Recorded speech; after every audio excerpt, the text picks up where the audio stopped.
Hello and welcome to another Tuesday Talkie. Today we're going to be revisiting the Beastmen Brayherds army list because it was done incompetently by both me and Phil at the start of the Old World. I'm joined today by Beastmen expert Tom Carley. Hello. From UK Resin Print, which I never fail to get wrong during the battle reports, but I think I've just got it right. You did it in one. I just don't trust myself anymore, Tom. I just don't trust myself anymore. And as I said, we're going to be essentially just working our way through the Beastmen army list and looking at why you would, wouldn't, or what are the uses for all of the things in the list to give a bit more of a wholesome look now that the Beastmen have matured as an army. Yeah. And I mean, before we even get going, Beastmen players rejoice. We're goddamn playable again. You know, 8th edition be damned, 6th edition be damned. We can play the game again. 6th edition be damned? 6th edition be damned? Chariots existed. Yeah, so did Strength 7. Well, yeah, I suppose that's a different video. That's a different video entirely. Is 6th edition, but yeah. The headline is Beastmen. They're playable.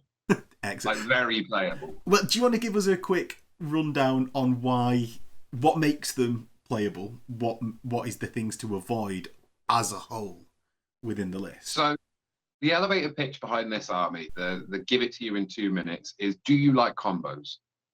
Do you like fighting games? Are you the person who tries to get a 3,000 hit combo and S tier at the end of it? If you do, Beastmen is for you. Because this is the army where all of the things added together make a far greater sum than the individual parts together. It is the most batshit army on the table without even having to apply Arcane Journal jank to it. It can play toe-to-toe with nearly anybody if you're clever about it. You know, there's no list in the game that I don't think that you could really give them a run for your money. And, you know, Empire can't say that. yeah. Don't rub it in, Tom. Don't rub it in. But they're great fun. Straight off the bat, in the just off of the army list, you've effectively got 3 different ways to run the list, which is really cool. You've got your monster match, you've got your big Minotaur horde, and you've got just hundreds and hundreds of Beastmen. And they work great together or separately. Yeah. So the one that you have been running is like, or that can be seen recently on the channel in the battle report versus Exiles, was basically a big Minotaur horde. So bearing in mind the multiple ways to play, shall we work through... Well, let's work through the book in order, and we'll jump in with magic items after the characters. But I think before we even look at a unit card, like I said, this is the combo breaker army. We got to look at them special rules first. Oh, the special rules? Okay. Yeah. Because in a lot of lists, your special rules, it's like, oh, here's a fun thing you can do in addition. Your army lives to die to Yeah. Yeah, so which one do you want to start with? Do you want to just run through them?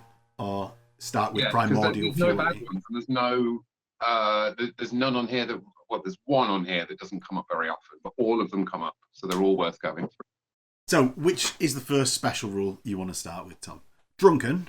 So, Beastmen, well, to be honest, Beastmen basically, they have their special rules in groupings. Annoyingly, they're not printed that way, but I find it's really useful to think about them that way. Yeah. So, we look at Drunken first, because that falls for me into the first category of this is super unique and it only applies to one little tiny thing. So Drunken's your first one. This is Centigors. If you're going to run them, get used to that table. You can see it on screen. We don't need to go through it. The other one in this category of super duper unique is the Quickening Storm. Now that's the thing that Dragon Ogres stuff get. Gives them a 5-up board against magic missiles. So those are just, they operate by themselves in solidarity. The others, the first grouping, is Primal Fury tests. Yeah. So inside this group, we've got Blood Rage, Blood Greed, and Primal Fury itself. Yeah. I think it's important to start thinking about them in groupings, because otherwise you will forget one part of this when you're going through, because there are so many special rules in the whole world. Yeah. So Thinking chunks. So Primal Fury is at step 1.1 of the combat test. This is just for anyone that isn't following along on the screen.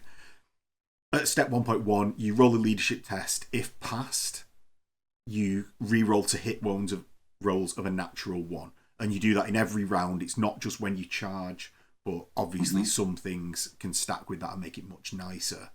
Off the top of my head, say like the Gauze special rule. But yeah. So then you've got Blood Rage, which compounds on that. So if you pass Primal Fury and you roll a double, you get Frenzied. And then that's Blood Rage. And then Blood Greed compounds on that again, and it gives you another attack if you become Frenzied. So we're already beginning to see how Beastmen start to allay themselves and start to build themselves, where it's layers and layers of buffs. Yeah, weirdly, the most chaotic army, the Children of Chaos, requiring them a great level of brain power from the generals. Oh yeah, it's Entmoot, the army. This is. So yeah, that's that one.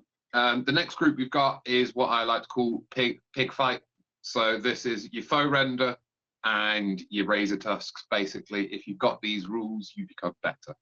Foe render, a good few units in the army list has got it. Turns your hand weapons into AP2 hand weapons, which is filthy when the vast majority of your army starts off at strength 4 or 5. It's real nice. Yeah. And that's one that when you're subject to Primal Fury starts occurring is foe render. Yeah, so it's still within that stack, but it's a sub stack.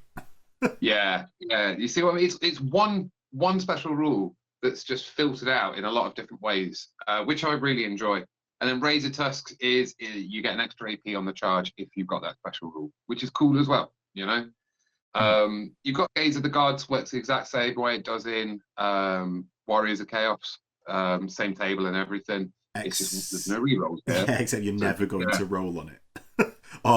Except in real clutch situations where you desperately need one of those effects. Because or when you're already in combat. You know, if it's turn 4 and you're like, cool, I'm spending the rest of the game in combat, just fucking roll. Yeah, you just don't want to start rolling and powering up from turn 1, like say a Chaos Warriors player. Yeah. Or, like when I'm playing Chaos Warriors, it's like, turn 1, everyone starts buffing up from this point because I've got minimum 1 Favour of the Gods on each model. Of course you do. Yeah. I think it's good that we don't have it because Beastmen are not the favourite children of the gods at all. We're like, you know how you get Marmite when you make beer? It's the runoff. Beastmen are the runoff of chaos. You know. You know. Yeah. And who leads this beautiful sludgy mess? So we've got the characters. Yes. Yeah. So moving into the Beastman Chieftain. Yeah. The leader of the Gore, we get both the Beast Lord and the War Gore. They've got Blood Rage. They've got Foe Render, both triggering off Primal Fury.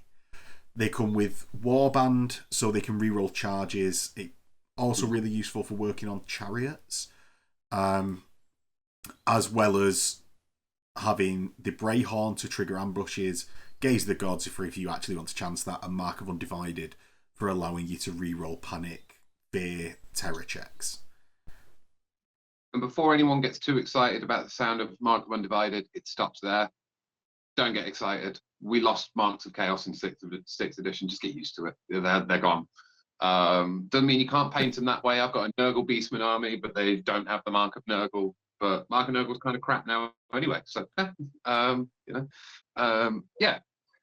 Beastman Chieftains, what's cool about them? Well, they're generals with Brayhorns, so that means you can re-roll your ambush tests. And in an army where 80% of it's got ambush, that's pretty damn nice. That's lovely. You've got some, it's a good beta combat character. The lower level versions, weapon skill 5 with 3 attacks, toughness 5. So he's pretty tough. Yeah, he's one of the more survivable, like outside of armor saves, but one of the more solid stat lines of a BSB that sort of comes along in armies when compared to, say, like, I was going to say Empire captains, but more thinking, say, even aspiring champions in Chaos or Paladins in Bretonia, although they come with other things. the standard survivability. These are way cheaper. These are 55 points. You know, the only other thing that I can think of 55 points is kind of goblin characters, and these slap goblin characters. Yeah. You know, or warrior priests or things like that. So I think they're really efficient. They're great value for money. The chariots that they can go on are great, and being able, like you touched on, putting Warband on a chariot, let it re-roll those charges, it really makes up for the lack of switch stride on them, which is useful. The mutations are pretty cool. Slug skin is almost an insta-take. If you wanted to look at them quickly, we can run down them. Yeah, well, let's run down them like that. Let's go through the mutations and the magic items now then. It's sort of I was thinking, because we've already been through them in the previous guide, I'd do it in a bit of a different order, but do you know what? It makes sense to do them now. So, slug skin. We're thinking about it. Yeah, 50 points of your allowance, which is -1 to hit in close combat, or enemy attacks are -1 to hit you, which is really solid. The first part of this sentence we looked at bloody carefully for you to understand how strong this is. So we've got a character, he's in a challenge with another character. Any enemy model that directs its attacks against this model or any unit it has joined is at -1 to hit. So you've got your big boy combat character locked into a challenge with their big boy combat character. He's at -1 to hit, and all the other boys left are still at -1 to hit. It's a phenomenal mutation. Yes, it's using all your points, but you don't care half the time. What the issue with slug skin is trying to figure out who takes it, because it's going in your army, but it's trying to figure out who gets this, you know. Yeah. And there's a lot of good contenders for it. 100%. 100%. Like, it's very rare to see a Beastman list without that slug skin in. And the similar, even the less good but similar ones in Warriors of Chaos tend to be the same, is that it's where it goes. Yeah. This is our enchanting aura, to quote the Warriors of Chaos one, you know. Now, the next one's crap. The next one's rubbish. Because for one simple reason, man. So it's Crown of Horns character, any unit they join gets stubborn. But the stubborn banner exists. Yeah. So why am I using my points here? Yeah, why would you spend that allowance at this point rather than instead of elsewhere if you're desperate for stubborn? And really, as a Beastman player, you want to be winning the combats that have got your characters in. It's not like you're holding the line with those. Yeah, you're never really that much of an anvil. You more want to be the hammer. Yeah, dwarves plan on losing. Beastmen plan on winning. You can't plan on the lose in this list because you're not going to win. Like, you can't knock back around a combat and then there's one build that can do it, but it's really hard to do. So, yeah. Next one is Muscular Monstrosity for 35 points, and that's the model but not its mount, has +1 modifier to its strength characteristic. Pretty cool.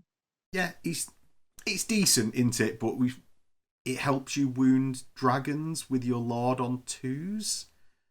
I've got a nice case for it, which is you put this on a guy who's got Biting Blade. That's a nice little edge case for it. So then you can have a Strength 6 Minotaur guy who's got a pseudo great weapon, but he's hitting at initiative. That's a nice place. Yeah, there. He's just sort of muscled out because slug skin is in there, I think.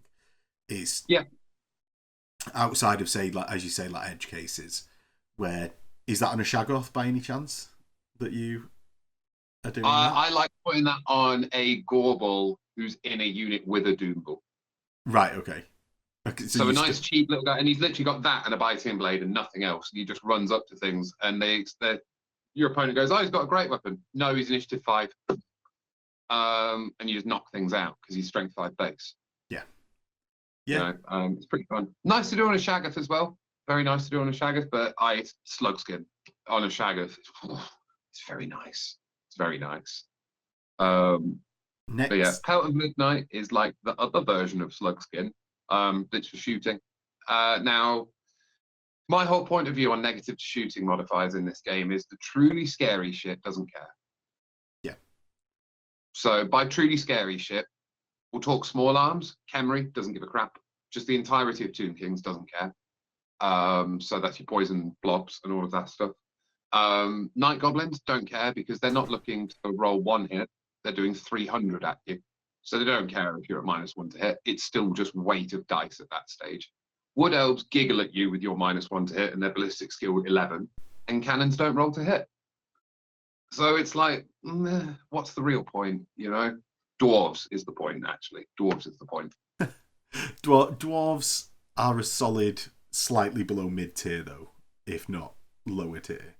So yeah. I think if you're speccing into specifically dwarves, you'll maybe need to reevaluate what you're truly scared of. No. Well, you've got a mate called Richie who just deserves to get punked every now and again. Well, I don't think drakes care that much about the pelting No, they midnight. don't. This is it. So this is what I mean. The truly scary shooting in the game, this doesn't do much to stop it, you know? Yeah. That's my whole on it. Yeah. The next one, though, is my favourite one on the list after Slugskin. Oh, really? Yeah, Gouge Tusk, man. During the combat phase, the armor AP of any weapon, but is improved by 1. Yeah. Do you know what this loves? This may as well not be called Gouge Tusk. This may as well be called Ogre Blade. Want 2 in your army, because then you give a dude Giant Blade at this. Right, okay. Okay, fair. Oh, that gets real silly real quickly. Right, so where are you? Have you done that army? Yeah. I've done that on a Shaggoth. That's hilarious. Giving a Shaggoth Gouge Tusks and a Giant Blade and then just throwing it at any enemy monsters. They're like, I'm sorry, what? What are you talking about? No, that's not okay. Then, again, doing it to a Doomball or a Gorball inside a unit of Gore, great fun. Because you're keeping it nice and cheap. Although it's only 5 points less than just going Ogre Blade, if you've got 2 of those in one unit, or 1 on either side of the board, your threat saturation starts building real quick. And that's kind of how you want to play with Beastmen, is you don't give them 1 target to shoot at, you give them 10.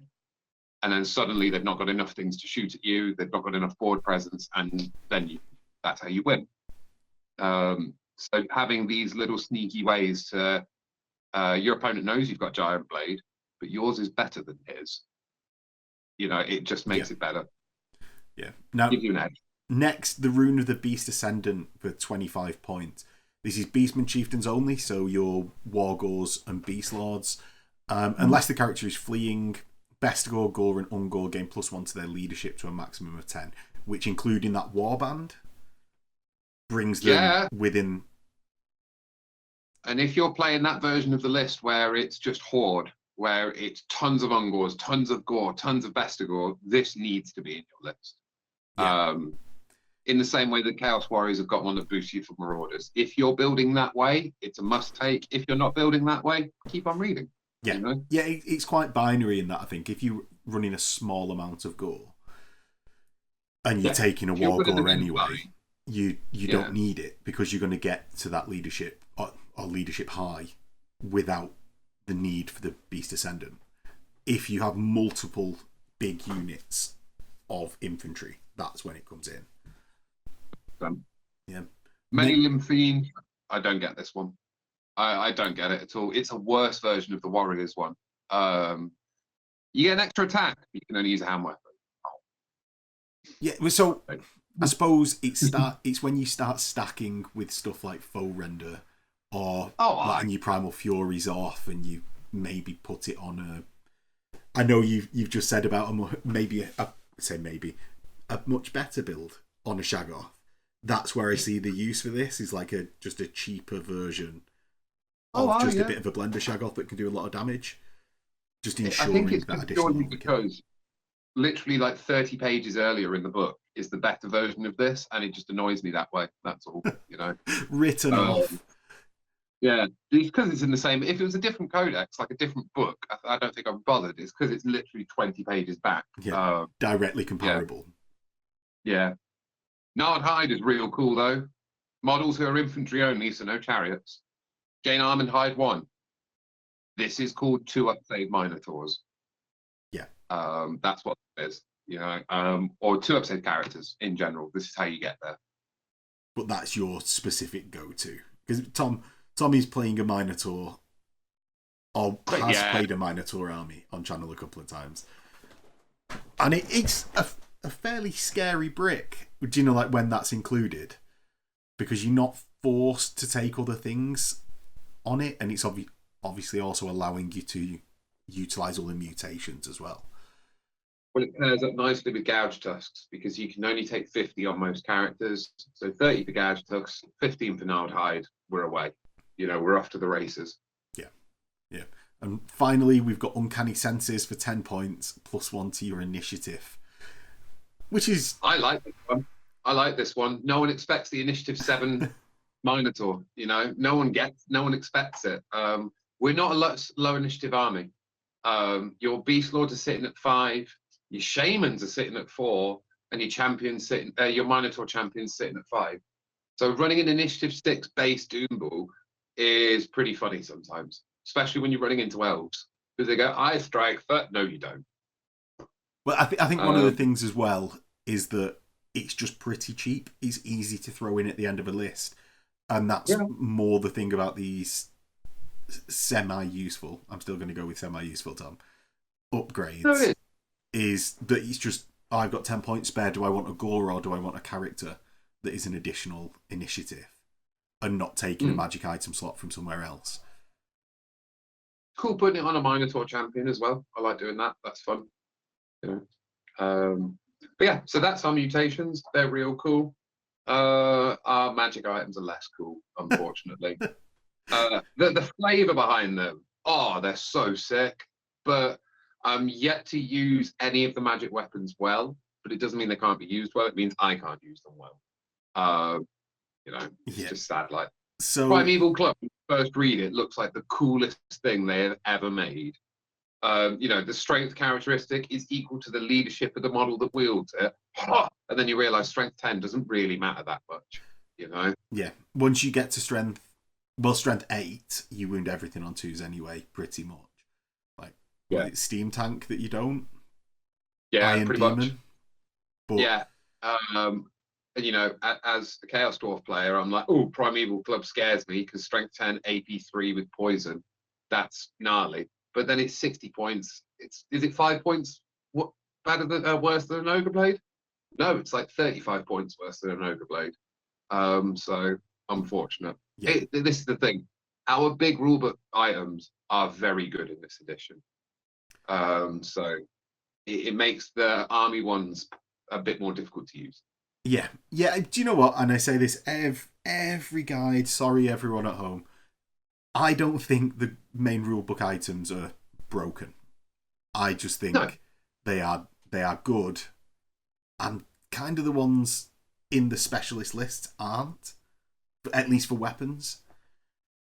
Yeah. But anyway, Axe of Men, 50 points, gain Killing Blow, -1 AP, and gain Terror. Is it 15 points worse than an Ogre Blade? No. This is it, or Headsman Axe is the other one, but I'm getting more AP, I'm getting more strength, Mangelder, now this one's cool. This one I have actually used for some effect because it pairs off another one, which is the Manbane Standard. They're effectively, I feel like if this was an RPG, these two would be in the same set of armor, almost. You get a bonus for equipping them both. Yeah. Because Mangelder, you cause terror, and then if you cause an unsaved wound, the unit's at -1 leadership. They got Manbane Standard that drops their leadership by another 1. And you cause terror, so you've dropped them by another 1. So this one's cool. This one is not about doing damage. This one is about the mitigation that it applies on the back end of the combat. Yeah, so it's not for the Challenge Lord. This is more for the Blender character that is just going into the unit, chipping a wound. Yeah. It's unfortunate it's 40 points because this would be a perfect take to put on a unit champion. Whilst your Lord is off chopping heads off of other characters, he's just there going, I kill a spearman and I do the thing. And it would be great for that. Yeah, because even if they remove the strength and the AP value and just add terror and then the wound thing for 25 points, maybe that would be too good. But it would give it much more of use. Hunter's Spear, 35 points. This one hurts me on a personal level, man. Like on a personal, because this is such a good item and you have no good characters to put it on. Yeah, so if you were running, say, like a Vampire Count style BSB that was just like hanging around, let me get through it. where he's just hanging out behind a unit. Say, like, maybe even Empire, where you've got a dragon bow, that would be where it, in the same way, that's where it fits. But you don't want to do that with any of your... You don't want to do that with your BSB, and then you don't want a character entirely dedicated to just chucking this spear. So I did have one idea. I was like, you'd put him on your Shaman, because your Shaman's on a chariot, throwing all these magic missiles at Shaman's ballistic skill 3, and this thing is 24-inch range, so it's 6s to hit, you know? Yeah. Because long range move, it's cumbersome, so you can't stand and shoot. Man, it's so cool. It's so cool. And if in the Arcane Journal we get a BS4 character, bam, it's going on. But yeah. No. Right. On to the magic armor. It picks up. It picks up. So we've got... These are good. Yeah, Pelt of the Dark Young for 40 points. It may be worn with other armor. It improves armor value by 1 to a maximum of 2 and gives magic resistance 2. Now, magic resistance 2, based on Obsidian Lodestone value, is worth, what is it, 50 points? This is free. Yeah. So you're getting free helmets out of this based on Obsidian Lodestone points, you know, which is great. You know, this is how you get 2-up save characters and free magic resistance on the back of it. Great. You know, love it. 25 points. Yeah. Yeah. Bloody brilliant. And especially when Pillar exists. Is that what's putting the fear into you at all times now as well? So he's black and plate, he's full plate, and has a 3-up ward against any attacks with a flaming special rule. Yep. Which and I mean, as a Chaos Court player, I'm like, yeah, boy, you go be a great Taurus. You go live your best life. I love this. I love this item. Because the two most common offensive spells in the game are Fireball and Pillar of Fire, and this says fuck you to both of them. Yeah, it is when you're running around on your own more so. Less so, obviously, when you're in a block or something like that. Oh, no, this is for your Shaggoths and your Chariot Lords, and I've seen a build where people run singular Minotaurs around. That's ballsy to me. But then the Centigor Chieftains, lovely on that as well. Yeah, maybe that is the single Minotaur character with black and plate and a hunting spear. Well, it kills dragons. We know that. We know it kills dragons. The only thing it needs to be worried of is 4 flagellants, because they also kill dragons. So, yeah. So, talismans, we get the Rune of the True Beast for 30 points. Enemy models whose troop type is monster suffer -1 to their weapon skill whilst within 6 of the bearer of the Rune of the True Beast. It's too situational. This should have been a special rule on a unit. This would have been so cool if this was a special rule on a unit. As a magic item in a narrative game, yeah. You know, I could totally see this in a campaign as you killed the Empire dude's Griffin, and this is the magic item that you get for doing it. Sick. You know, am I taking this to a tournament? I'm not taking either of the talismans to a tournament. Spoilers. Spoilers. Well, the Dark Heart. This one's cool. It's cool, but... Yeah. Dark Heart for 25 points. It's single use. It's extremely common. During the command phase, the bearer may consume the Dark Heart. It immediately recovers 1 lost wound. It's how often do people run healing potions? They don't. You know, this is again, you're planning for failure. Don't plan for failure. Charge. The standards. Now this is the money of the list. I cannot believe how good the Beastmen standards are in this book. You know. Yeah. And if you're cool, I'll just rattle down them quickly. Yeah. Go for it. Climate Rust, everyone within 6 inches is -1 armor saves. You don't have armor saves. You're a Beastman. This is a straight good thing, especially on units of Gore or Minotaurs. Manbane standard, we went through it already. It's fucking awesome.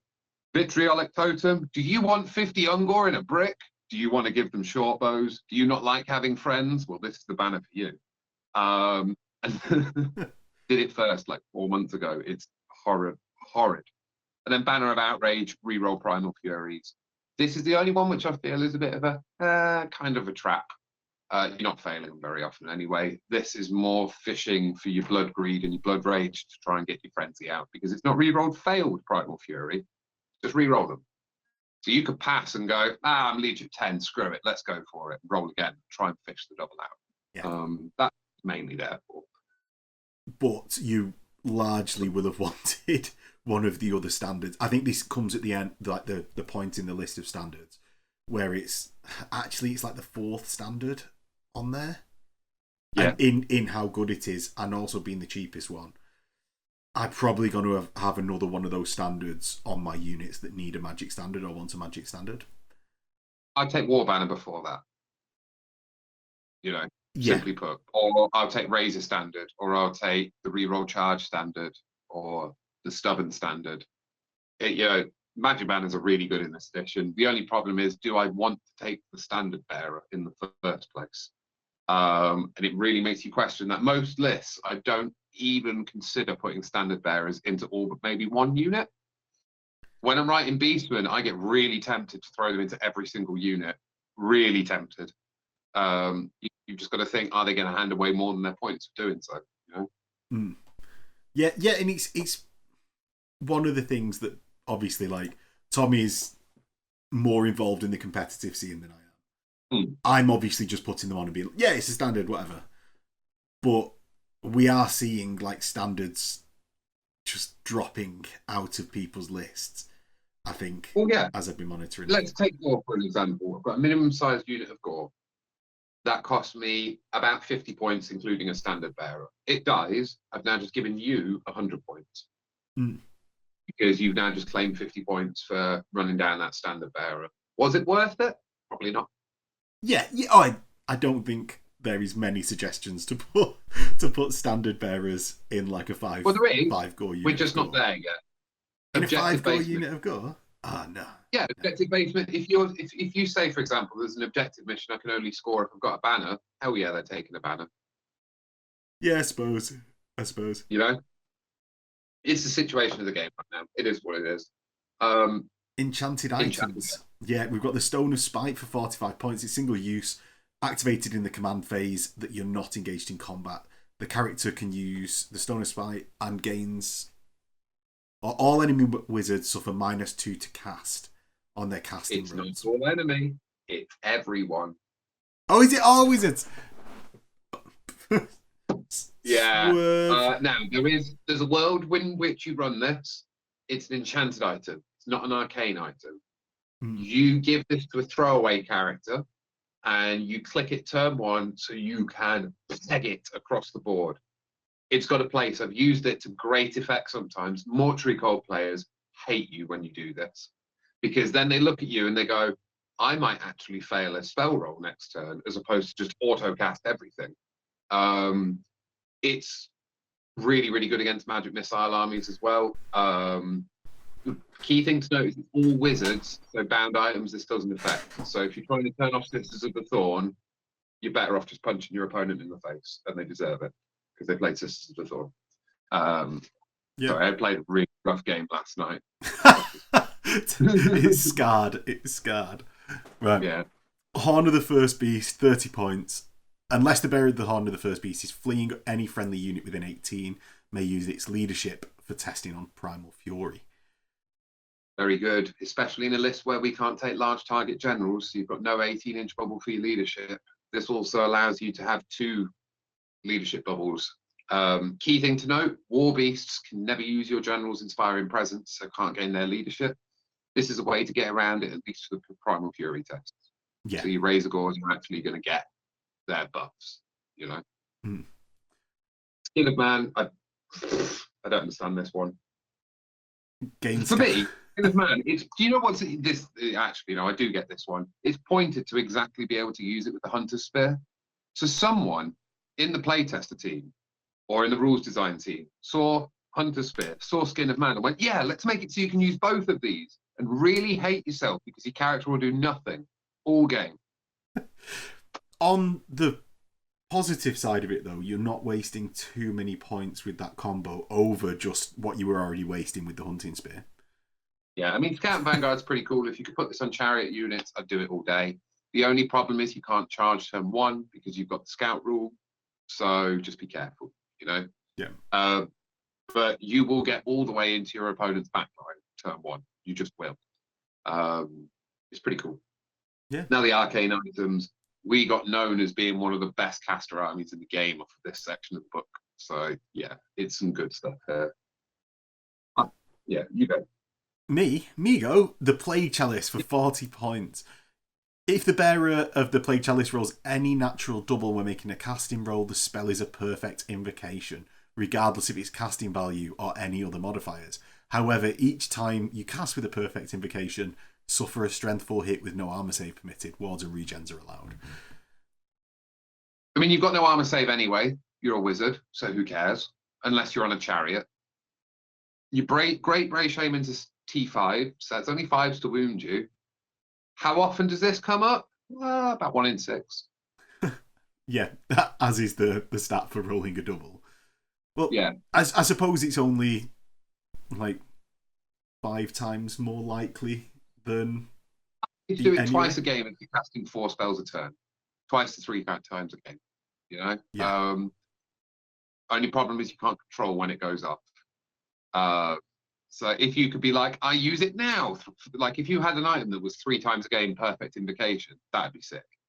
Yeah. Because you can't control it. It's, whiffy. I don't like this item because I feel it's too strong for narrative, because it can get real broken real fast in narrative games, because you could just have a night where you're rolling all perfect invocations and your opponent will go home real sad. And it's not strong enough for tournament play because there's no consistency to it. Yeah. So, yeah, I can see that. So I don't like it because it sits in a grey area. That's my only issue with it, you know. Well, but that's not to say it can't be played. There's a lot of play in it. I think it also pales in insignificance next to the Hag Tree Fetish, which is... Sorry, mine says Beastman Dragon, 30 points. Does yours say Hag Tree Fetish? Mine says Beastman Dragon, because that's what it is. Yes. This is our answer, boys. This is relevancy. 30 points. The bearer of the Hag Tree Fetish basically re-rolls to wound rolls when casting magic missiles. And not bound. Not bound.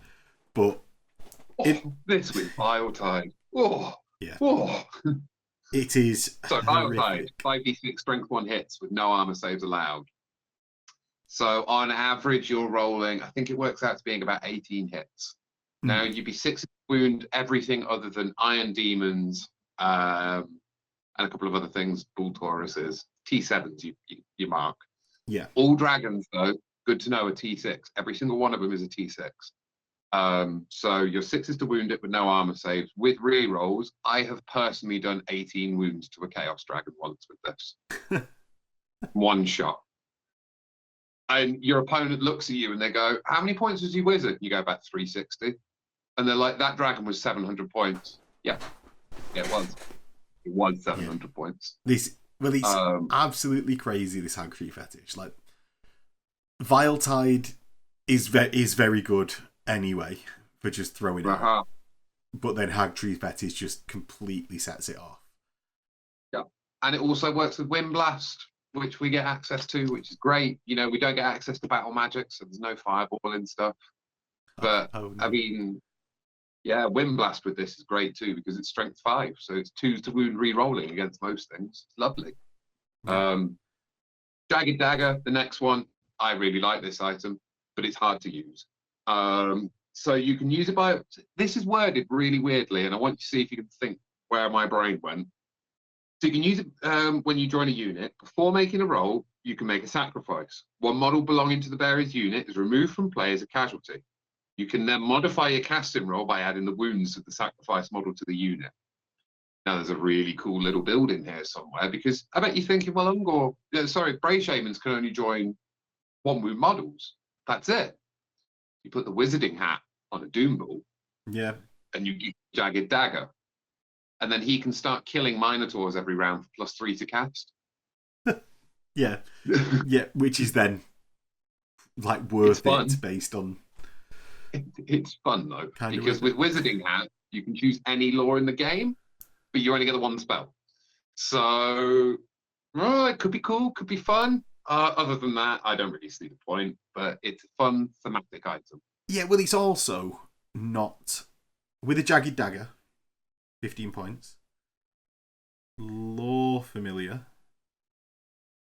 You can do it. You can You spectral can do doppelganger. Yes. You can do it. Yes. Is that where You can do and it. that was where the head went? Yeah. So you kill a Minotaur every round, basically. So what it is, you take Wizarding Hat, you become a level 1 wizard. You take Lore Familiar for 30 points. So you pick Spectral Doppelganger, and you take the Jagged Dagger for 15 points. So each round you're killing a Minotaur +4 to cast on Spectral Doppelganger. I'd be fuming. I'd be fuming as the opponent. Like. So I kill one of my Minotaurs, and I kill everything in your army every turn. Oh, horrible. Yeah, and he still gets Primal Fury, and then he gets to attack normally after that. I've done it once, and oh my Christ, it's funny. You'll lose most of your games, but the one that you win, you'll feel like an absolute emperor amongst men. Yeah, because you pulled it off. You did the thing, yeah. Right. And that's Magic Items. It is. Let's go on to then. We take 2 minutes? Yeah. Wizard. Yeah, so on to Beastmen Shamans. Shamans, Tom, it's different. It's spiritual tribal energy. So we've obviously got level 4 version. Level 3 wizard. Wait, no, yeah. These are good. These are so good. They're so good. A T5 wizard, just off the bat, is just lovely. Yeah, because you've obviously not got the benefit of armor outside of chaos. Or like warriors. So having that survivability just baked in is obviously really good. Then being able to go on either one of the chariots, that's a 4-up save and +3 wounds off of either of them. Lovely. 4 wounds off of either of them, sorry. So just great stuff there. Magic Wars, it could be nicer. Demonology, Dark and Elementalism. Elementalism's great. Demonology's great. Dark Magic's great when you've got a lore familiar, because it's a good lore, but I feel that it's like 2 lores jammed together, where half of them work if you're in combat, and the other half of them don't want you to be anywhere near combat at all. Yeah. So depending on which way you're going,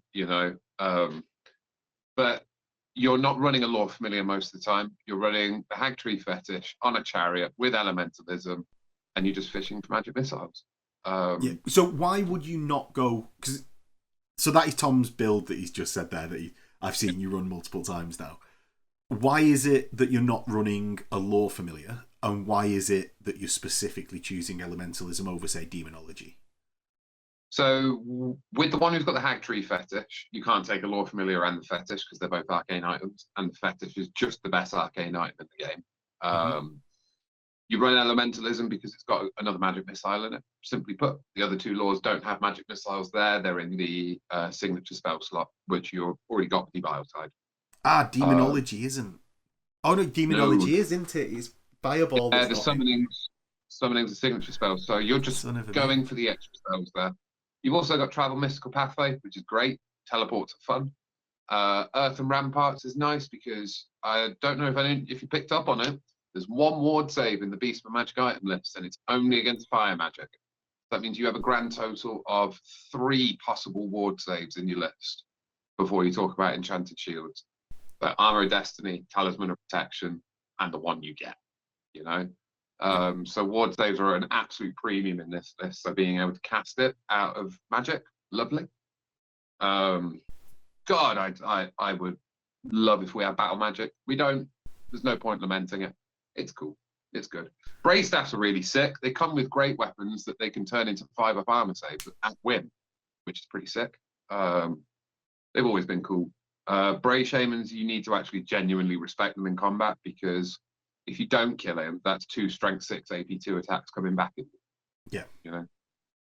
Yeah. He's a fairly good all-round character. Not as good as a Chaos Sorcerer Lord, but 65 points cheaper. Yeah, but still incredibly solid. Now, have you found any use for a level 2 within the Beastmen list? So, say Bretonians, I've been finding level 2s, or a single level 2, still useful, because I can cast the regen save and run off. Is there anything like that we can actually see getting level 2s back into the list? Or is it just still a level 4? I ran a level 2 quite often when I was running a big, and when I say big unit of Ungor, it was 55 of them. It was big. It was really, really big. In close order, as not skirmish. If you give him the arcane item, the Jagged Dagger, he's a pseudo level 3 at that stage, which is, yeah, I'd run him in that sense for sure. I think also a level 2 just with 2 power scrolls and just going, I've got another Vile Tide, is pretty nice, you know, because although you're not getting the rerolls on it, you can still spike, and you're not going to kill a dragon with that, but knights need to respect you, like really respect you, especially if you're on a chariot as well. So yeah, there's definitely a place for level 2s. Level 1s I really don't see a place for. Some lists can really run level 1s nicely. Chaos Dwarves is one. Love level 1 wizards. I don't really see a place for the level 1s, unfortunately. Yeah. Unless that's fair. talking a sub 1,000 point game, in which case it doesn't really matter what you're running, just have fun. You know? Yeah. Yeah, at least level 1 in Chaos Dwarfs intrigues me. We'll have to wait for the Chaos Dwarf to talk about that. Yeah. Right, so next we'll go on to the magic laws. The first one, we've got Vile Tide, which is magic missile, casting value 8, range 15. And basically it's the 5d6 strength 1 hits that Tom was mentioning about before, where no armor saves are permitted. And this is what I have seen you running every time, to be honest, Tom, because it is amazing. Well, I like winning games. It's fun. No, but it's why wouldn't you? Why wouldn't you? If you've got a ranged caster, then yeah, shit's cash, money, goodness. Like, yes, do it. Everything about good. Everything about this is a must take on one wizard with a hag tree fetish. I think if you don't do it, you're making a conscious decision not to. Yeah. Well, it's no respect. The fact that it casts on the same value as Fireball. Yeah. And he's so much better. Yeah, best magic missile in the game. It's insane. And yeah, can move anything up to T6. Devolve, another magic missile, the next one. Same casting, same range, same type. It's a Banshee Scream. Now, there is a lot of work that can go into this to just make dragons go poof. The target enemy unit makes a leadership test. If it's failed, it loses wounds, so no saves, no ward, no regen, nothing, equal to the amount it failed the test. So we spoke earlier, we've got Manbane Banner, we've got the Mangelder Sword, so we've got ways to drop our leadership down. You've got a Demonology spell that can drop by another 2 and stop them using their Inspiring Presence. This can be, when thought out, more damaging than Vile Tide. Because Vile Tide, you're at least giving a layer of saves in ward and regen. This just poof, unit gone. Yeah. It's just relying, I suppose, on more things to come together to form that situation, rather than Vile Tide, which has less constraints for its usefulness. Yeah. Don't run this if you're coming up against a troll horde, because they have it rough enough already. You don't need to be that guy. Mantle of Gorok. God, this thing's so much fun. So it's an enchantment that's self-cast at casting value 8, and until the end of turn, you gain plus D6 strength and attacks. But if you roll a 6, you don't get anything, and you lose a wound. This is so fun to put on a Bray Shaman on a chariot. It's enchantment, so you can decide to do it before you charge. You can cast it and go, oh, I rolled a 6, I won't charge. Cool. Or I rolled a 5. Yeah, I'm charging. I love this, but it's combat casters are a type of build that I feel is very high risk, high reward, especially in competitive play, because you don't really want your caster to be in combat for very long. But then Mantle of Gorok allows him to punch through units and out the back of them. It's super cool, and I love it. And it's a fairly solid lore with low casting values relatively. That you're on average casting these spells by rolling a 7, so getting to a 9 with a level 2. Yeah. So it's just incredibly reliable, and some really, really good spells actually within that list. Yeah. solid. Oh God, could you imagine if we got necromancy somehow, some way?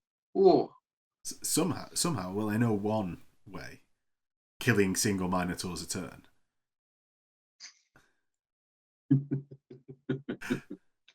speaking of Minotaurs, should we talk about the champions? Yes.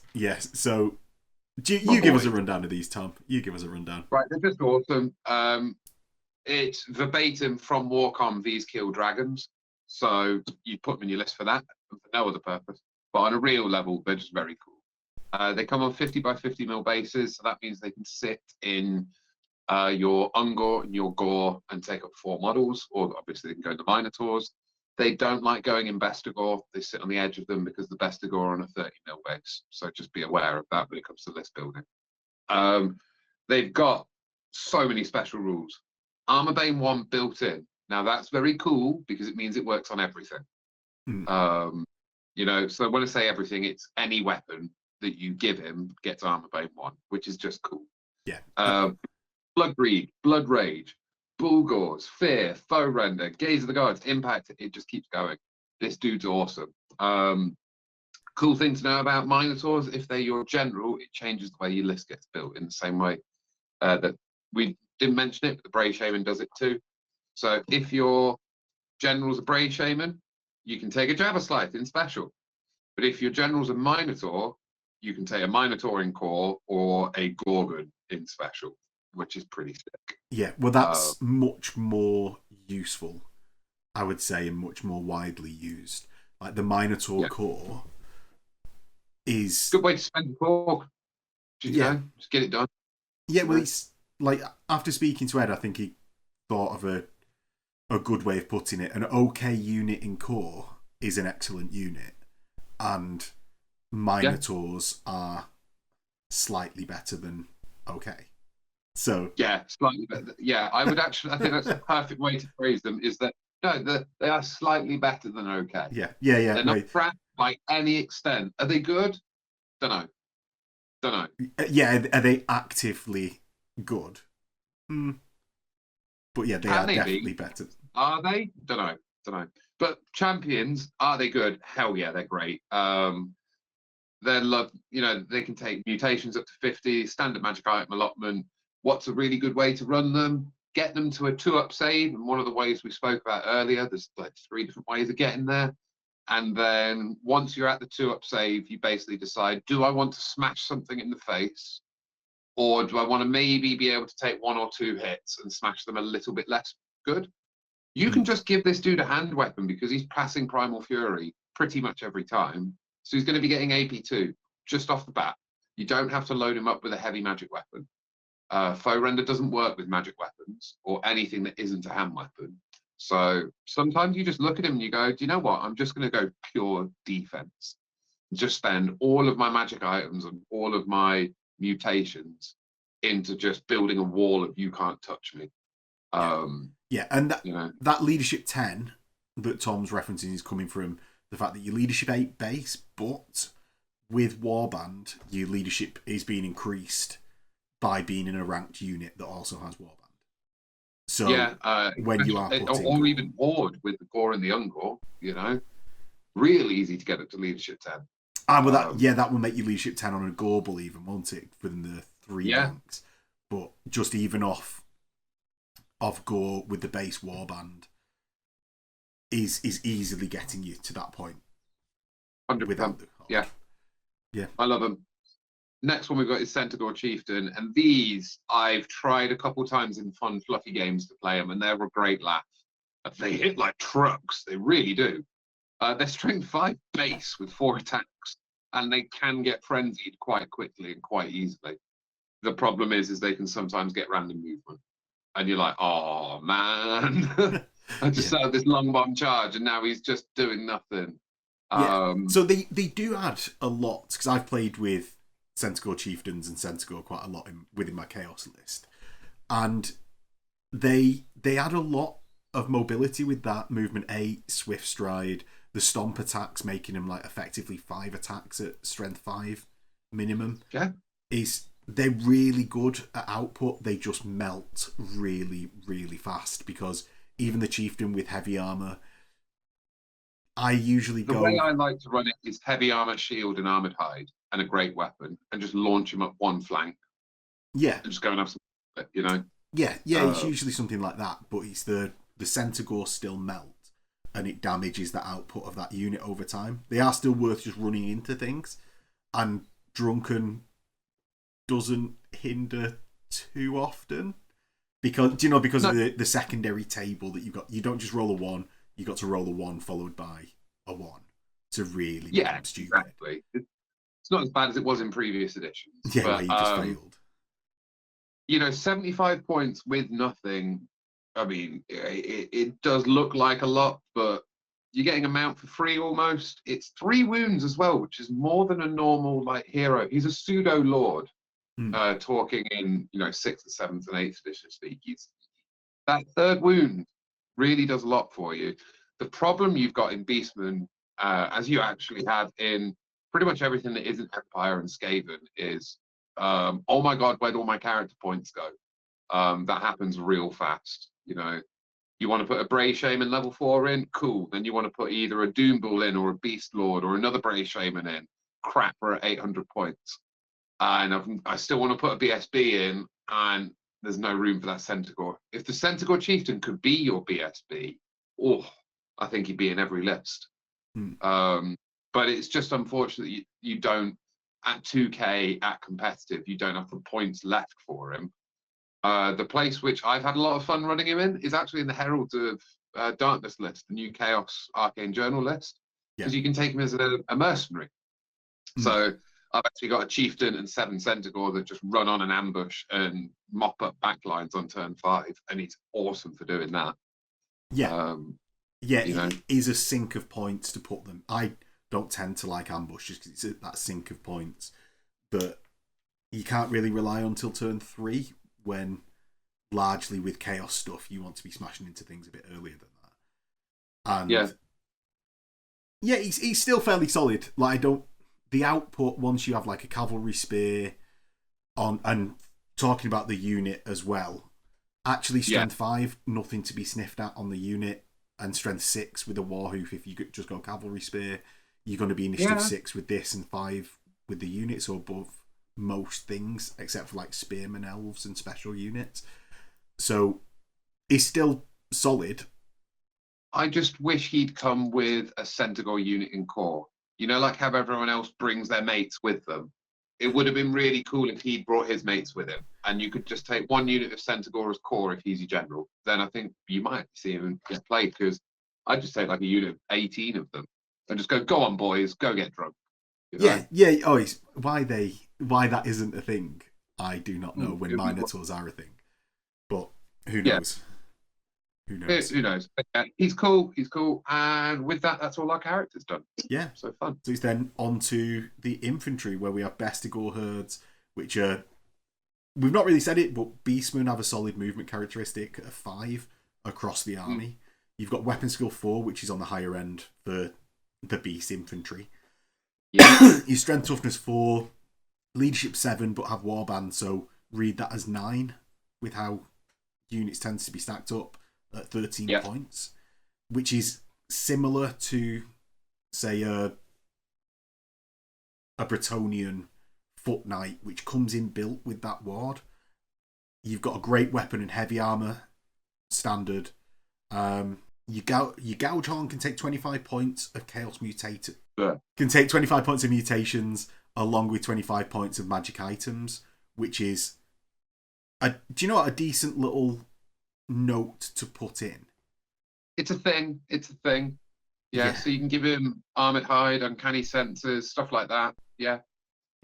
And then not to 1 unit in the army can take stubborn and veteran, which is a fairly good place to put it, and sort of negates that. Do you know when we were saying about the stubborn banner? Stacks up a little bit to like, I don't need the stubborn banner in this specific unit that might be the anvil, if any of them are. My next thing to try, so when the journal drops, and Beastmen are then in a quote unquote complete state. I might that again, who knows, but for all intents and purposes, they'll be complete. My first challenge after I've played with all the toys is I'm going to make a Bestigor list. I'm going to make it work. The problem we've got is they are effectively straight double the cost of gore. But you get a decent whack for it, you know? The issue that you have with Vestigor is they're really cool. Small units of 5 of them, pretty sick. A brick of 30, pretty cool.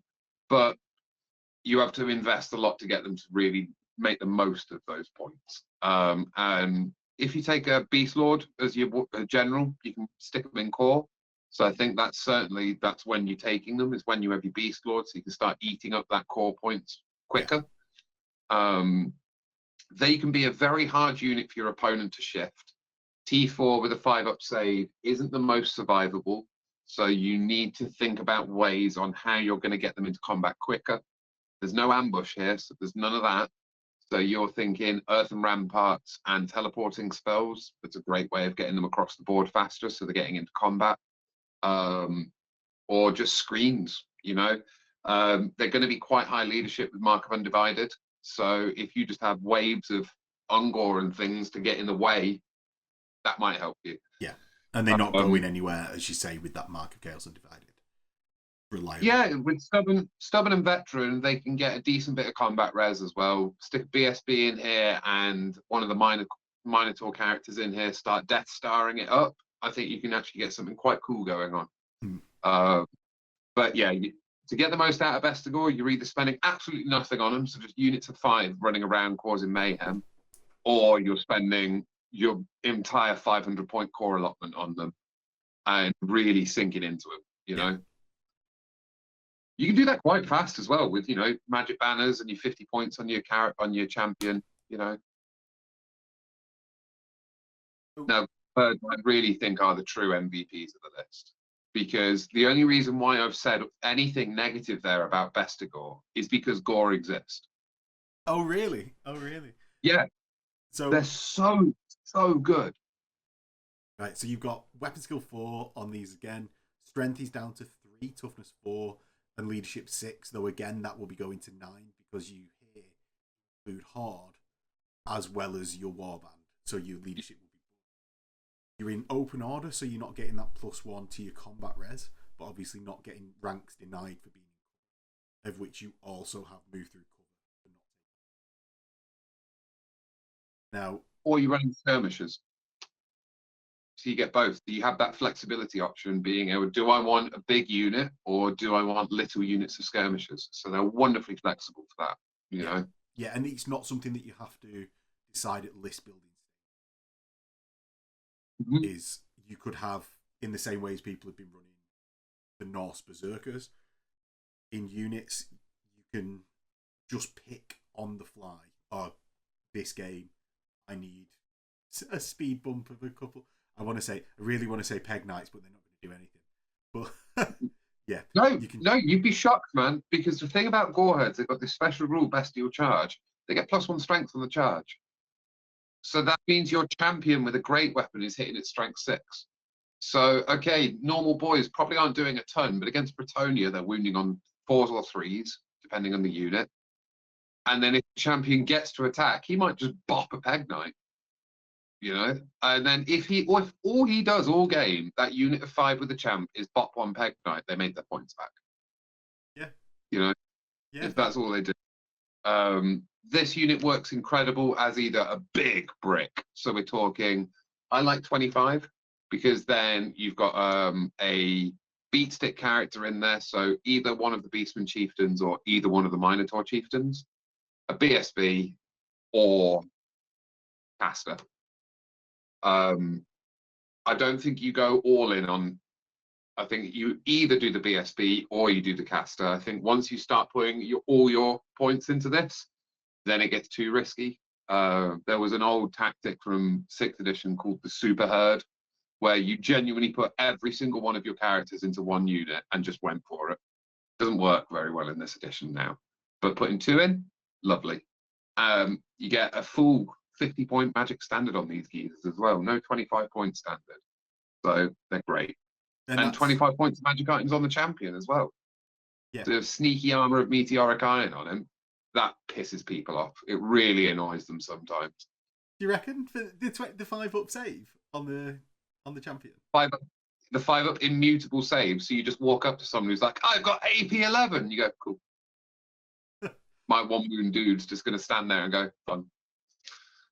It comes up, it's 1 in 3. It comes up more often than you'd think. I've talked to a lot of 40k players because 40k and Age of Sigmar seems to have this connotation that 5 up means it's never going to occur because you're so used to having 2 ups and 3 ups as your baseline.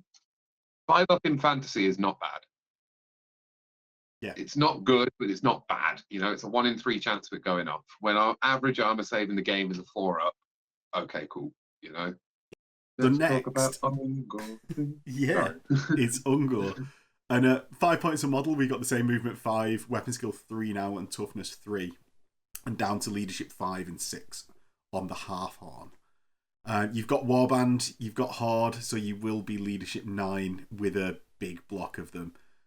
Yeah. You've got... They're real good, man. Like, let's compare... So I'm reading the Ravening Hordes book right now, so I'm quite lucky in the fact that I can just flick back real quick and I can go look at Goblin mobs, right? Yeah. Which were a really good analog for these guys.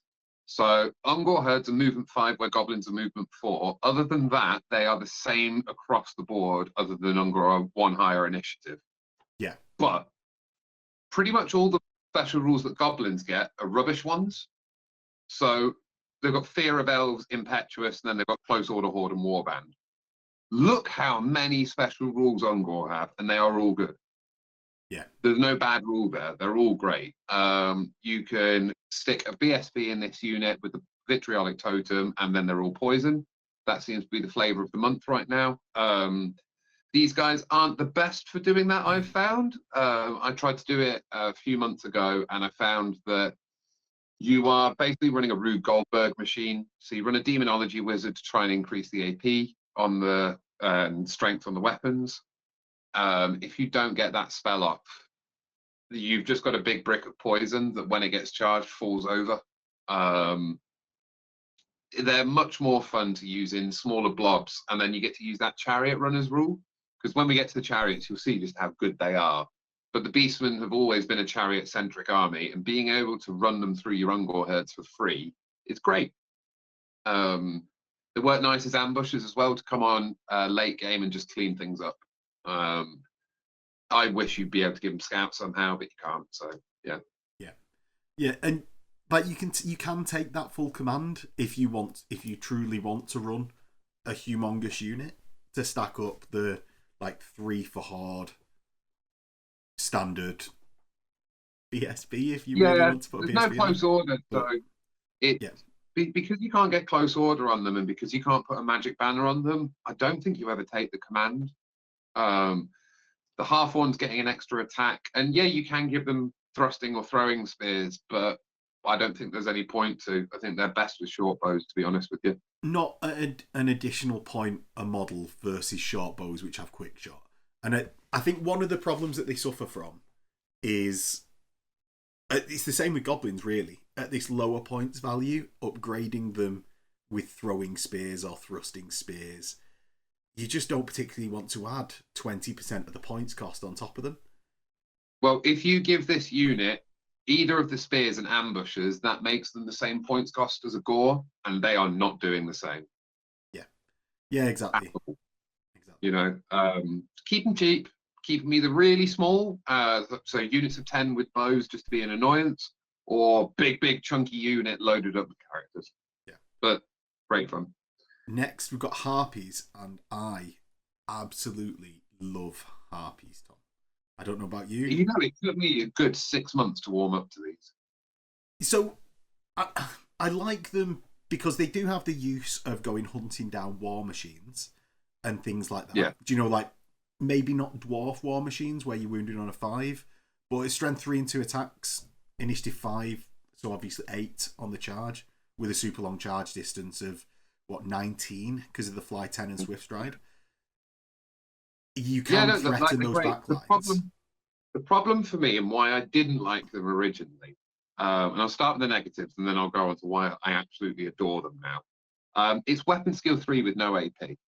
That was my biggest issues. Now, I was playing primarily into a lot of high elves and a lot of dwarves in the early edition, and they couldn't do anything to dwarf cannon crew. The dwarf crew just kicked them back half the time and killed them. And then against elves, they just couldn't get across the board. They just tended to get shot off real fast. That was me not playing. However, these guys, when you use that scout, because this is your only way of getting scout in the list outside of that character upgrade, when you use them as aggressive anti-scout tools, they're great. To try and push your opponent's scouting forces away, and then use these to get a really, because they can't turn 1 charge with scout, get a really good turn 2 charge off. A unit of 5 is only 55 points, so you can be horrendously aggressive with these, put them in your opponent's deployment zone inside their army.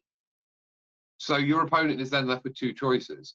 Do I then waste a turn and deal with these 5 Furies because something's got to change in my deployment drastically to get to them? Or do I leave them alone and probably lose a small piece of chaff or an artillery piece next turn? They're also really good at babysitting Gorgons as well. Or if you do take a big block of Frenzied Minotaur, they're great at babysitting that. So you have them sat in front. So whilst the unit behind it can see through them or over them, in the case of the Gorgon, they can't actually make the charge because they don't have fly. But then when you want to charge, the Harpies have got such a long charge range that you can just charge them off into anything, so that then that big frenzied thing can charge through. They're a phenomenal unit. They're a special, not a core, but at 55 points for a unit of 5, you can always find a way to squeeze them in. Yeah, so I am actually really happy there, because my favourite use for them is not the same as yours. So, oh, go on. 55 points for a unit of 5. I actually, my favourite use for them is having them hanging about near the flanks or rear of an enemy army, and declaring the charge into whatever block I need to charge in a certain turn with a different unit. And maybe it's a cagey charge where my enemy's likely to like flee, knowing that they'll just regroup and get to move off again afterwards. Having that Harpy unit for only 55 points just means that they 100% can't flee from that charge, because they'll get run down by the Harpies. And it's, they're really good for that. Yeah, for only 55 points, I've found it useful in so many games that, do you know, it's just forced them deal with this big unit that you didn't really want to sit in front of. He was just trying to bait. Super efficient. Yeah. Super efficient unit. Yeah, love them. Love them. What would be really cool is if we got a character version of it, but, you know, whatever. Yeah, to be fair, it can be said for all of the different things. It's just because we get a character version of every other type of unit in the list, you know, it just feels complete that way. That's all. Yeah. You know. Yeah. Right. Let's do next Chaos Ogres, Chaos Trolls, and Spawn, because although they're in the Warriors bit, they're included in the Infantry section of the lists. So first up, we've got Chaos Ogres for 33 points. So pretty cheap. For the 3 wound model, movement 6, so on the higher side. Well, it's an ogre. Strength, toughness 4. It's an ogre. 3 attacks. It's an ogre. Yeah, it's an ogre with the Mark of Undivided for free, which is nice, and Armor Bane 1 as standard, which is also really nice. Yeah, along with that heavy armor as well, which you don't start seeing on Ogre Kingdom's ogres until you get to like the 47 point Iron Gut. Is that really how much they are? Sorry, I've got the other something book like here. that. I'm going to compare these straight up to an Ogre Bull. Sorry, not to an Ogre Bull, because these are Iron Guts, aren't they, effectively? With the heavy armour, yeah, you're 37 points with a great weapon included. So an Iron Gun is 39 with a great weapon included. So I was 10 full points off. But yeah, just... So these are... No, but... So these are 2 points cheaper with the exact... one... that's it. They're a leadership point less. But you get the Mark of Undivided and Armor Bane 1 for free. Yeah. Yeah, so yeah. It's...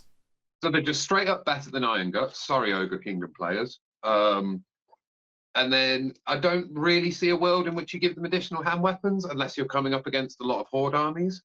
The marks in here, just because we haven't spoken about marks at all. So Mark of Khorne is Frenzy. Mark of Nurgle is reroll 6s to hit in combat. Mark of Slaanesh is +1 initiative in the first round of combat and auto pass panic. Mark of Tzeentch is flaming attacks, magic res 1. In addition, if a wizard with the Mark of Tzeentch joins a unit, that doesn't matter to us. We can never do that. Yeah, well, you could Wizarding Hat Minotaur with. The buff only applies if the character's got Mark of Tzeentch too. Gutted. But so Khorne, really, extra attack, nothing to be sniffed at. Nurgle, you said previously you don't particularly like, but re-rolling 6s to wound against this unit. No, I love it. It's on a single character. I'm quite big, but like a wizard, for example, no big deal. Yeah, Slanesh. But Mark of Nurgle on a unit like this, cool. Mark of Slanesh. If we're taking these, we're taking them because there's a character in them. So I don't feel like you need it. The +1 initiative, you're giving them great weapons. Let's be honest. You know. Yeah. But I probably wouldn't take them Slanesh or Tzeentch unless you want to for reasons. It does suck that we can't put a magic banner on this unit, but they're pretty cool still nonetheless. Obviously, you've got Badlands Ogres, which we can take as mercs in this list. I would take Chaos Ogres over it because then you're not having the diciness of rolling on the table. Yeah. Yeah, it's just that extra surety. And why would you not as well? I am actually going to try the silly build now, which is a Minotaur, like a Doom Ball, with the Wizarding Hat, Lore Familiar, and the Sacrificial Blade in a unit of Chaos Ogres, and just see what happens. Because part of me thinks that could be one of the funniest things I've ever done. Because, spending, 37 points a turn? Well, 40 with the Mark of Khorne. Yeah, doable. Very doable. +3 to cast. Chaos Trolls. Should we go to them next? Yeah, so on to Trolls. We've got a 41-point model. Yeah, a troll. You don't get the differences of Stone Trolls or River Trolls because you are a Chaos Troll, in which you movement 6, strength 5, toughness 4, 3 wounds, 3 attacks, leadership 4, and still are stupid, along with your regen 5, flammable, fear, close, and armor bane. I think most of what we said about ogres applies to trolls, except they're just not as good. Because they'll literally just copy paste the straight trolls, base trolls, like common trolls, out of the Orc and Goblins book. What I would have loved is if we got the armored variant back. That's obviously in Total War, where you get trolls with heavy armor. So 4 up save trolls with 5 up regens. Now that's spicy. But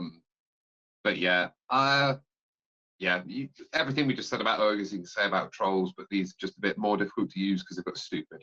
Yeah, so, along with being more expensive due to the regen. But the actual usage would be no different. Yeah. And then next we've got Chaos Spawn. So random move 2d. Yes, random move 2d6. Weapon skill 3. Strength 4, toughness 5, 3 wounds. Random attacks d6 with leadership 10, but you're immune to psych, cause fear, unbreakable. You come with armor bane 2, stomp attacks 1, an open order, so you can't be adding close order stacks to people. But look how cheap these upgrades are. Yeah. You know, so you can killing blow or poison or strike first or flaming attacks and magical for at most 3 points. You can't stack them. Spawn of Khorne are absolutely terrifying to come up against. Units of 4 of them coming up across the board at you, it's really scary. Because it's a potential 24 dead ogres a turn off of each unit. They're very good. I much prefer the bigger ones, which we'll talk about in a bit. Yeah, much prefer the bigger ones. But these have got a place in Funsy games. They do one thing for you, which you can't really get anywhere else in Beastmen, which is a big block of Unbreakable. The problem you've got here is you can only get 12 wounds of Unbreakable. That's not lasting very long. No. You know, if what you want it to do is stand there against something scary and last a long time, it's not gonna. If that was just 1 up instead of 1 to 4, and I could take a unit like 6 to 8 of them, now we're talking. Now I've got a massive anvil that's going nowhere, and I think I'd take that. There's a 4. Yeah, he's I tend to find the single spawns just end up being used best as redirectors that also have that threat of the killing blow coming off. Yeah. More than actually being a big unbreakable block. They have an issue which is repeated a lot throughout this list from this point onwards in the special and the rare slots, which is just obscene levels of competition. There is so much cool stuff in the special and rare slots in this army list that you're gonna want a bit of everything. Trolls, if you could take them in ones, I'd be taking them all the time as redirectors. They're twos, so it's a bit dicier. Minotaurs, Spawns, Jabberslice, Gorgons, Cockatrices, the list goes on, you know?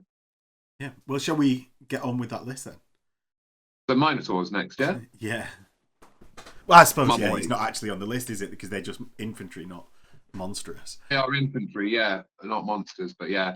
So these can be core if you take your Doom Ball, special otherwise. They're ballers. You've just got to be real careful with them. So same stats as an ogre, but +1 strength. They can only get a max of a 5-up save, so be careful. You've got to get them across the board in one piece. So you're either going to be taking them in a big block, like I did in our back rep, or you take them in small blocks and run them over that way. There's a bit of jank you can do at the moment with Motley Crew. So if I take 3 Minotaurs, one of them's got light armor, one of them's got light armor and shield, and then there's a champion with the blackened plate getting himself up to a 2-up save that way. Unfortunately, due to the way the Motley Crew is worded, that unit of 3 now has a 2-up save against shooting.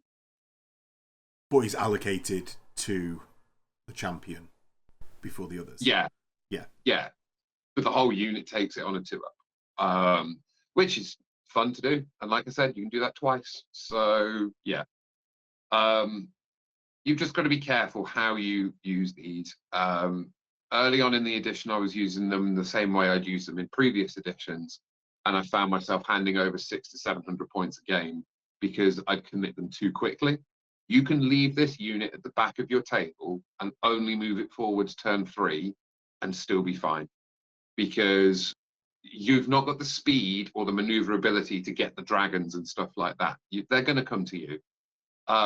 So don't go into the mid board where all the scary magic and range damage is as well. Just hang back. Just wait. I know it feels wrong, but the rest of your army does the run and charge thing faster. Minotaurs don't have skirmish. They're only movement 6. There's no swift stride on them. You need to be chill, you know? Just wait it out. Wait it out, yeah. Yeah, now, are you putting additional hand weapons or shields or great weapons? Never put additional hand weapons on them. Just don't, because they've got foe render, so they can turn those hand weapons into AP2. You've got great weapon for the situations in which they don't. Additional hand weapons is paying 3 points to make them worse, so just don't do it. The champion's almost a must take. The standard bearer sometimes, the musician sometimes. Ambushers, haven't played with it that much because it feels like a lot of points to not turn up where I need it to. But then I don't run a Beast Lord, so I've never run the Brayhorn. Literally never.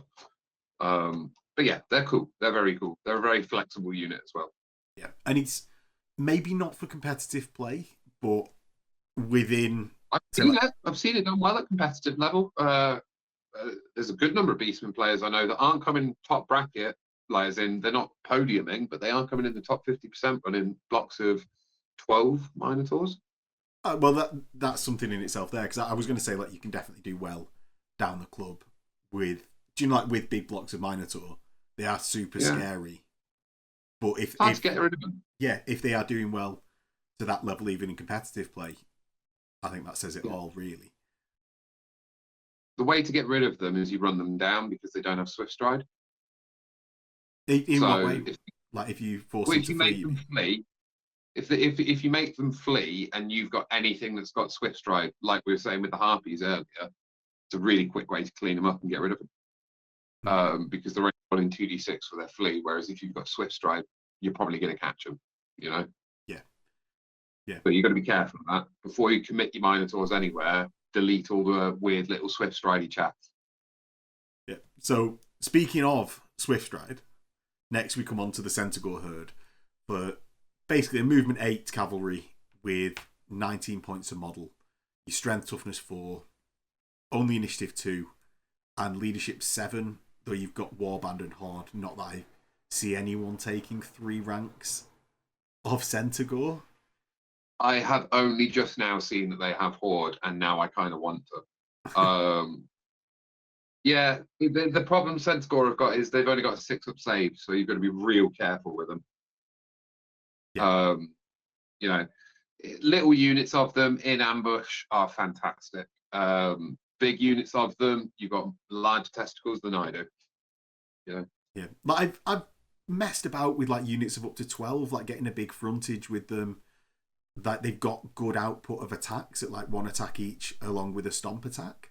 So if you then add something like the throwing spear, because you're already base strength 4, you're getting obviously like up to 18, 19 attacks for that 6 frontaged unit in 2 ranks. They're a great candidate for the Totem of Rust as well. So the standard bearer that puts everything at -1 armor save. So you've only got 6 up anyway. You may as well nuke whatever you're going into. So then your cavalry spears on the charge suddenly turn into lances, and your great weapons turn into absolute blenders. You know. So that is Centigor herds. We've sort of touched on them a fair bit during the Centigor hero at the same time as well. But elsewhere on the Sentai type, we've got Dragon Ogres. And how much do you think we need to cover Dragon Ogres, Tom? I just wish they were good, mate. You know, it's just such a shame old world to come around and they're totally unusable. Yeah, he's. I mean, there's not long we can lean into that. One of the best units in the goddamn game. Yeah. Yeah. If you don't know what Dragon Ogres do by now, let me just wrap it up for you really quickly, because it's not worth us going in deep on these.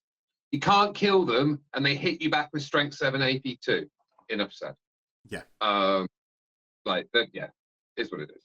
They would still be worth it at probably another 50% points cost, or still be in the running of what they are at 50% points cost, I would say. You'd still consider it. If they were 100 points a model, you would still go, do I? Do I? You'd still think about it, you know. On the total other end of the spectrum, but still in cavalry land, Warhounds! No, I love them. They're not bad. They're not bad. I love them. Yeah. No, but they are literally on the other end of the spectrum in the cavalry way. Now, it says they're 6 points model, but Vanguard, you always put it on them, and it's really nice. It's 5 points a unit. So you take 6 of them most of the time, you put Vanguard on them, and then you can just shoot them up the board. They're phenomenal redirectors. And that weapon skill 4 means the other chaff needs to genuinely respect them. Because if they do get the charge off, you're hitting most things on 3s. Which, when it happens, the first time someone comes up against a Warhound, they go, you're not weapon skill 4, prove it. And you open the book, their jaw drops every time. Yeah.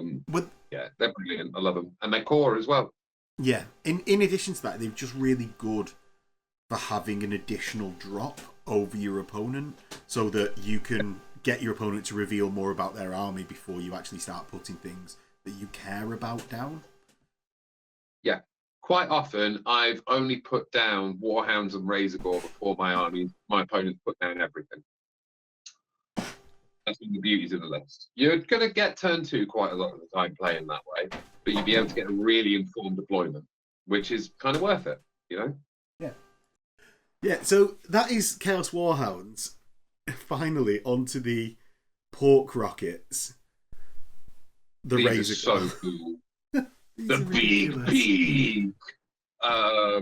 Yeah, man. 3, like these are just like mini Dragon Ogres, aren't they? You took a Warhound, you gave it PCP and a bunch of crack, and just threw it at an enemy. Yeah, strength 5, toughness 5, movement 7 with 3 wounds, 4 attacks. They have that foe render thing, so if they prop Primal Fury, they're at AP 2. They do D3 impact hits, no AP on that. They do AP, they're just amazing. In units of 1, they're phenomenal at being little harassers. In units of 3 to 4, they're great, but then you really need to have Horn of the First Beast in your army to make sure you're getting the buff going. Yeah, because you can't with the waste that Brave- amount of points, you mean, within that unit. Well, unit of 4 is 208 points. You want to make sure that they're doing their job, and spending another 35 to get it done, worth it. They're loner, so you can never get a character in here either. So you need to, and they are Warbeasts as well. So even though they're 3 wounds each, they're only unit strength 1 per base. So be careful. Yeah, so they will, because also they're Warbeasts. Anyone who has flaming attacks will cause fear against them. Yeah. So if you're not actually winning that combat, like again coming back to needing the Primal Fury at all times, you're going to very easily get doubled out. Is the unit strength thing that you mean? Yeah, exactly. Being unit strength 1 though, it means that even if a unit 4 does blow up right next to you, they're not going to cause panic, which is cool. That's a nice little benefit actually that I'd not considered of them. Yeah, there's very few 200-point units in the game that you can just blow up next to you and be like, cool, moving on. Yeah. Now that we've got some real meat coming now, the thing we're known for, the Chariots. Yeah. So coming 2 types, we've got the Tuskor Chariot, which is a core choice at 85 points.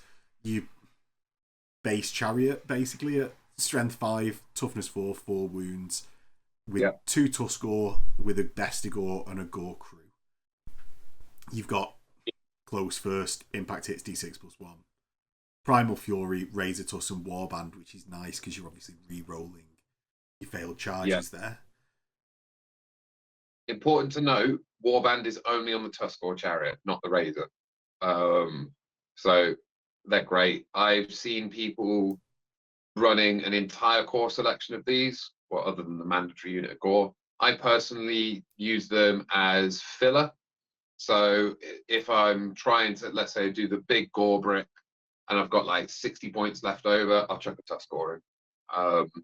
I'm a much bigger proponent of the Razor Gore Chariot. The Tuskor is very good as a great Grey Shaman mount because he's toughness 5 anyway. So you're not having to pay the 35 points premium to get the toughness 5. You've already got it, so you may as well cheap out, especially if you're not building a combat chariot. Because they come with the same wounds and the same armor save. Yeah.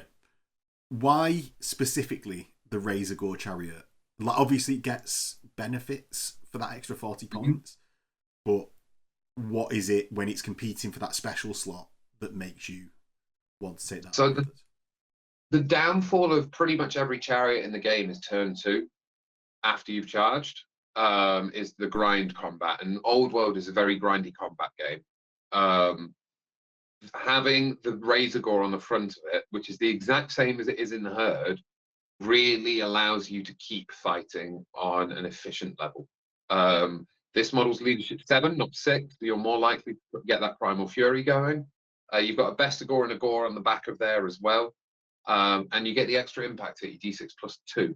So you're really hedging your bets a lot more. I adore the Razor Gore Chariots. I've been using them since the edition broke really heavily. I think I've run the full 6. You can, going through rule of 3, 3 chariot characters, 3 in special, and I love them. They hit like truck. But the only problem is they are a bit fragile. They are T5 with 4 wounds, but there's no swift stride, so they can get left out in the lurch quite easily. Yeah, and what otherwise can be a really fast army, as you said, outside of the Minotaurs. These work really well to support Minotaurs because they sit in the same kind of speed bracket as they do. Okay, yeah, I'd never really considered it like that, but other than the charge being an extra sort of 3-inch long. 1, but that's all it is. It's an extra inch. So they work really well to support the flanks of Minotaurs. Yeah, so then we come to the monsters section of the list, and starting off initially with the Dragon Ogre Shaggoth, which is a favourite of many people. I adore them. I got known in 6th edition for being the guy who would run as many Shaggoths as humanly possible. I wish you could run 2 in Beastmen at 2k, but you can't. You can only get the 1. He's a pseudo character as well, because you can put 100 points worth of magic stuff. So between mutations and magic items, you can just make these so good. It's also hilarious when someone goes, "I challenge you, Shaggoth," and you go, "No, you don't." Yeah, because he's not a character. He's not a character. So you have your Bretonian going, "But my dick swings 3 times faster during challenges," and you go, "That's nice, helicopter boy. Keep going."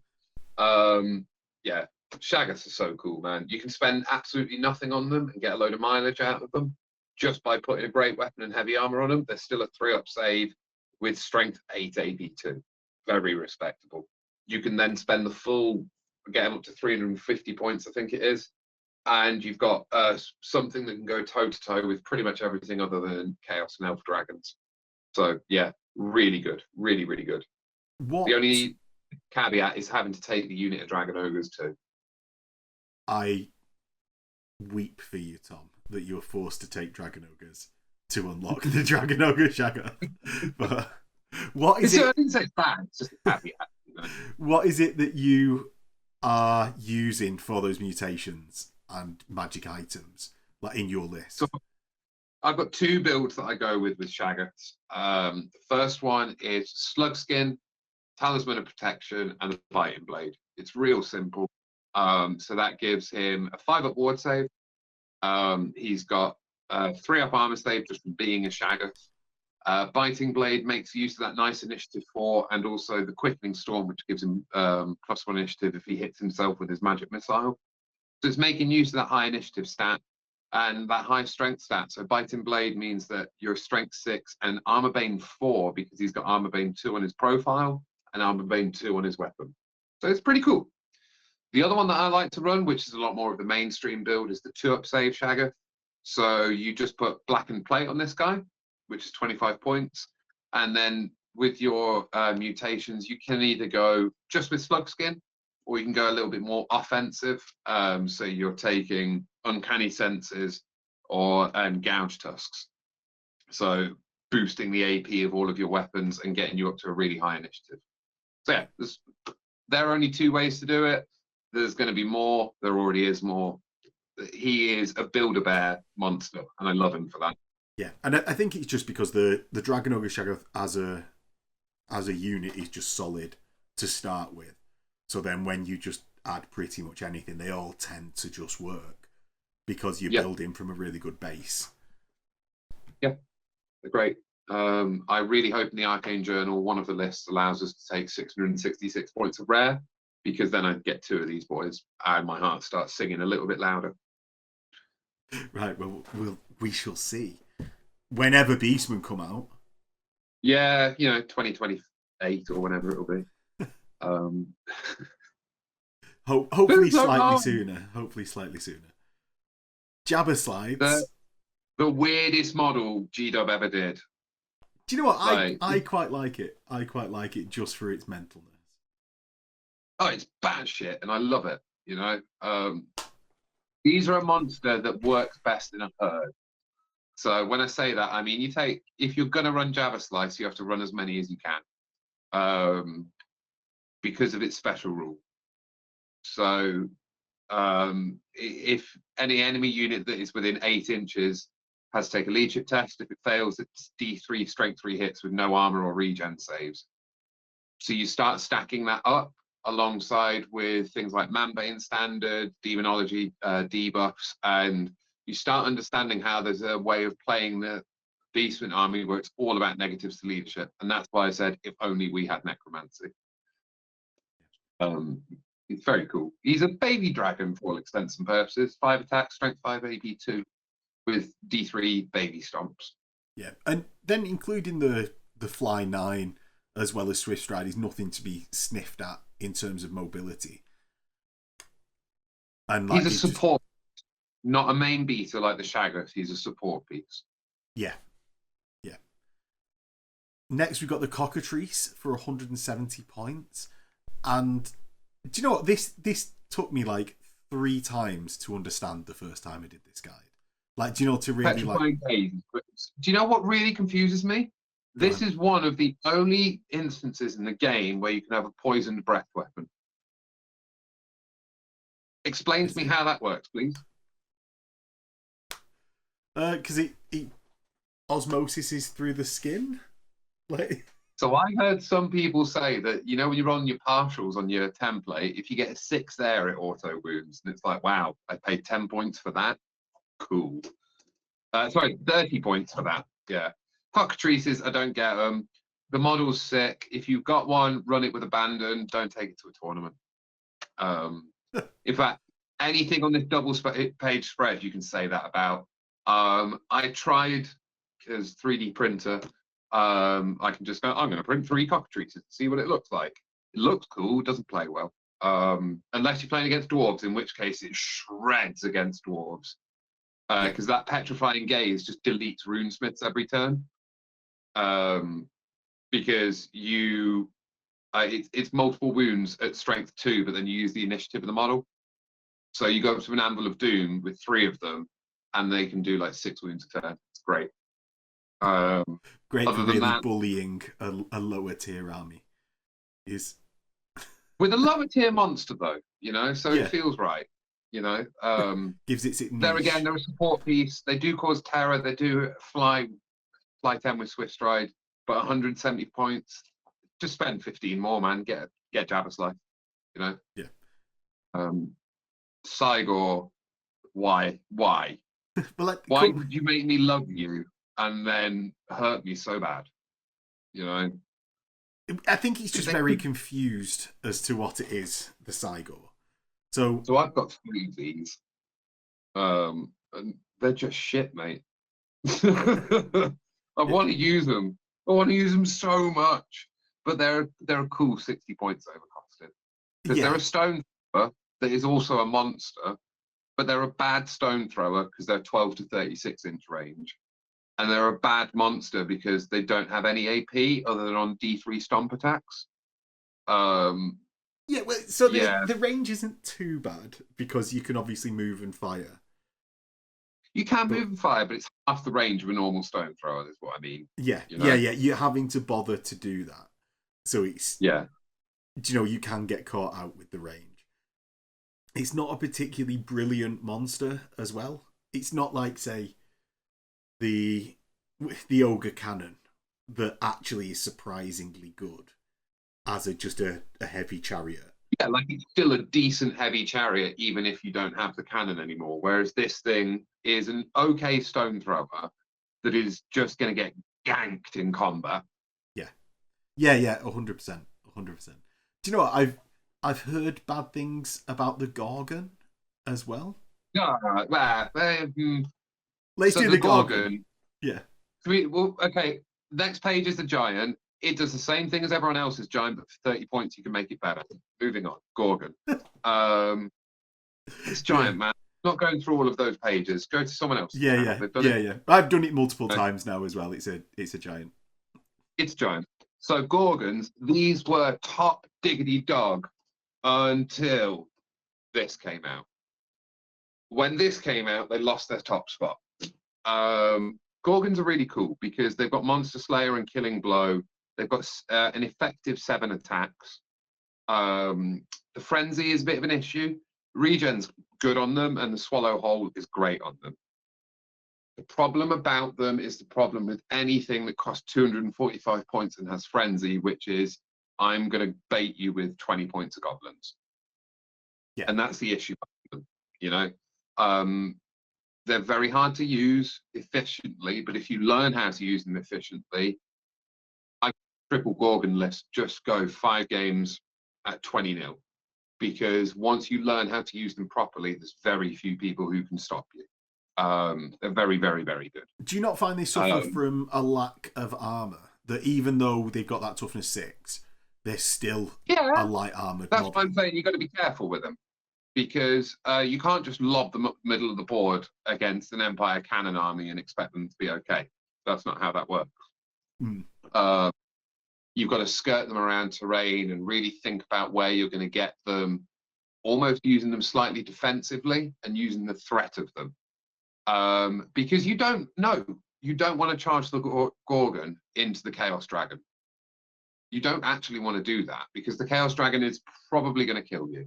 You want to posture with the Gorgon and make the Chaos Dragon scared of you because the Chaos Dragon doesn't want to get into combat with you either. Even though it will probably kill you, you might just roll a 6 and bop it. You know? It's the just in case of the situation. It's just in case. So you use the Gorgon to mop up knights, to mop up ogres, to mop up peg knights, and keep him away, but also project the threat towards the big dragon. So if it does come in, you might do something about it. Use the same tactics when it comes to the Khemrian War Sphinx, but that's got flies, so it's a lot easier to use. You know? Yeah. Well, shall we... Sorry, go on. I was going to say, do you have the gigantic chaos spawn? I totally had it ready, Tom. As you can see on the screen, definitely prepared in advance from my digital copies of the book. Yeah, this is called Barefoot Prepared channel, isn't it? Well, as we can tell from today. So, yeah, we've got the giant chaos spawn, which clocks in at a very, very low 145 points, and I think that is the biggest thing to say. It's so undercosted. Just even if you don't mark it, this thing is so undercosted. Yeah. So for 145 points, you get 3d6 move, so an extra dice over a normal spawn. You get strength, toughness 6, wound 6, or giant stats, d6 plus 1 attacks at an unbreakable, immune to psychology, leadership 10. You get... And you're a behemoth, so your stomp's a d6 AP2. Yeah, AP2 on that.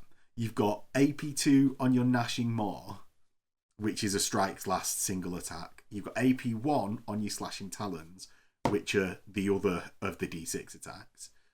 And you can get Impact Hits D3 Killing Blow on a Spawn of Khorne, which is an additional 20 points. Spawns of Nurgle has Poisoned Regen 5, which is actually really solid when you get to this level of Beast. You've got Spawn of Slanesh always strikes first, as well as Countercharge, and Spawn of Tzeentch, which is Flaming Magical and Magic Resistance 2. I don't know why they made the Tzeentch one rubbish in both versions of the Spawn, but there we go. Well, it's just the base Tzeentch thing now, other than being like a caster bunker. It's just, like, I used to play all Tzeentch for my Chaos Warriors, and it's just now all I'm doing is giving enemy lords a 3-up ward.